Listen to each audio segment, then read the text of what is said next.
Hi there, my name is Hazel Batts, and I've been diagnosed with fibromyalgia. I was glad when a name was finally given to my pain. I suffered needlessly for 5 long years. As a matter of fact, I would venture to say for 20 long years. Because for 20 years I was in pain. It's just been for the last 5 years that I was diagnosed with fibromyalgia. I suffered needlessly because I was being diagnosed and misdiagnosed as each doctor gave me treatment for arthritis, chronic pain syndrome, lupus, depression. I could go on and on and on. But finally, the decision was I was a victim of fibromyalgia. Now, I was given some pharmaceuticals that seemed to work to some degree, but when I would read the symptoms that and side effects, I was really astounded at the things that could possibly happen to me if I continued to take the drugs. And so I was looking for another way out, thinking about it, and I was going through my books, and I ran upon a book that I had on yoga. Now, I remember I practiced yoga more than 20 years ago, but I got away from it and strayed from it. Things came up in my life, my children, my job, and other things, and I just stopped doing yoga. I It was helping me relax, helping me to sleep, and I didn't mind doing that at all. But still, I got away from it because life comes up on you and challenges you in so many ways until you have to be really strong to be able to do all of the things that you want to do. So one of the things that I eliminated from my life at that time was yoga.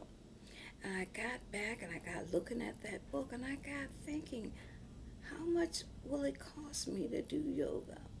Virtually, yoga is free. Now, before we start going into yoga, I would suggest that you check with your primary care physicians or your primary care team because it's just good to check with them and let them know what you're doing. Because there could be some things that they want you to stay away from. But if you think that you can't do yoga or that yoga is not for you, think again because there's so many postures in yoga that can be so helpful to you until I can guarantee you that you can do yoga. I can also guarantee you that yoga is effective.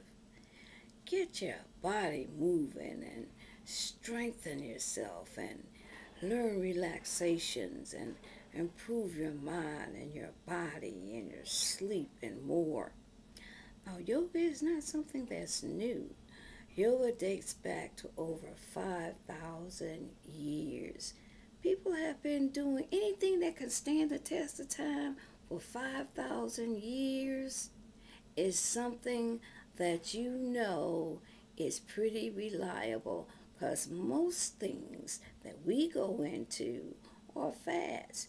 They're here today and many of them are gone today. If yoga has been around 5,000 years, I think that speaks for itself. Now, there are some rules of thumb on yoga, and yoga should be practiced on an empty stomach, either 2 hours before you eat or 2 hours after you eat. It is best done in the early mornings or at night. Now, for fibromyalgia sufferers, when we wake up in the morning, it's a challenge to get going without trying to put something like yoga on our plate. So, for the most part, I think that yoga for us is best suited at night. Now, we're not talking 45 minutes of yoga. That would be too much. And we're not talking about 45 minutes of yoga 2 or 3 times a week. My suggestion to you would be 5 to 10 minutes of yoga 7 days a week. And you want to ease off into it. You don't want to make things worse than they are for fibromyalgia sufferers. So, with those thoughts in mind, and something to think about and something to ponder on as you make your decisions about whether you want to complete the course or whether you want to go on with the yoga thing, I'm going to leave you now, and I want to suggest that you look and listen for the next CD with more secrets on helping you with fibromyalgia.